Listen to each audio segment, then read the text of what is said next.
ঘন জঙ্গলের মাঝে বাস করত এক সিংহ নামে তার রাজা সিংহরাজ। সে ছিল এই জঙ্গলের রাজা। প্রতিটি পশু পাখি তার ভয়ে কাঁপত। শক্তিশালী থাবা, গর্জন শুনলেই দূর দূরান্তের পশুরা পালিয়ে যেত। কিন্তু তার রাজত্বের গোপন দুঃখ ছিল, সে ছিল একা। সিংহরাজের কোনো বন্ধু ছিল না। অন্য পশুরা তার কাছে আসতে সাহস করত না। দিনের পর দিন সে একা বসে থাকত বিশাল শাল গাছের নিচে। রাজত্ব ছিল, শক্তি ছিল, কিন্তু মন ছিল খালি। একদিন দুপুরবেলা প্রচণ্ড গরমে সিংহরাজ বিশ্রাম নিচ্ছিল।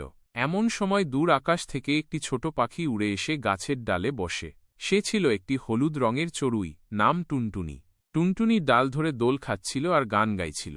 তার কণ্ঠস্বর এত মধুর ছিল যে সিংহরাজের ঘুম ভেঙে যায়। সে ওপরের দিকে তাকিয়ে দেখে ছোট্ট পাখি ডালে বসে হাসছে। সিংহ গম্ভীর গলায় বলল, এই পাখি, তুমি জানো আমি কে? টুনটুনি নির্ভয়ে জবাব দিল, হ্যাঁ জানি, তুমি এই জঙ্গলের রাজা। কিন্তু রাজারা কি আর গান পছন্দ করে না? সিংহ কিছুক্ষণ চুপ করে থাকল। তারপর বলল, তোমার গান সুন্দর। বহুদিন পর কারো সঙ্গে কথা বলছি। তুমি কি আমার সঙ্গে বন্ধুত্ব করবে? টুনটুনি অবাক হয়ে গেল। একটা বিশাল সিংহ তার সঙ্গে বন্ধুত্ব চায়, কিন্তু সে রাজি হয়ে গেল। সে বলল, বন্ধুত্ব তো মনের ব্যাপার, আকারের নয়। আমি তোমার বন্ধু হব। এরপর থেকে টুনটুনি প্রতিদিন সিংহরাজের কাছে আসত। কখনো গান গাইত, কখনো গল্প করত। সিংহরাজ মন থেকে হাসত। সে বুঝল, বন্ধু মানেই পাশে থাকা, বুঝে নেওয়া। আর টুনটুনি বুঝল, শক্তির মাঝেও থাকতে পারে কোমলতা। একদিন জঙ্গলে প্রবেশ করল এক চোরাকারবারি দল। তারা পশু শিকার করে বিক্রি করত। এক রাতে তারা ফাঁদ পেতে রাখল সিংহরাজের চলার পথে। পরদিন সকালে সিংহরাজ হাঁটতে হাঁটতে ফাঁদের মধ্যে পড়ে গেল।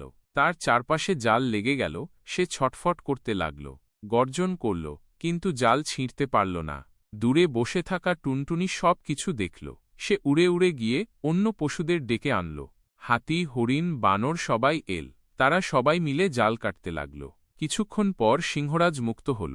সিংহরাজ কাঁপা গলায় বলল, আজ আমি বুঝলাম, একা রাজা কিছু নয়। আমার বন্ধুদের সাহায্য ছাড়া আমি মুক্ত হতে পারতাম না। টুনটুনি হেসে বলল, বন্ধুত্ব ছোট বড় দেখে না, ভালোবাসা থাকলেই বন্ধন তৈরি হয়। তারপর থেকে সিংহরাজ আর কখনো নিজেকে একা মনে করত না। সে অন্য পশুদের কাছে যেতে লাগল, তাদের কথা শুনতে লাগল। জঙ্গলের রাজা হয়ে উঠল এক সহানুভূতিশীল নেতা।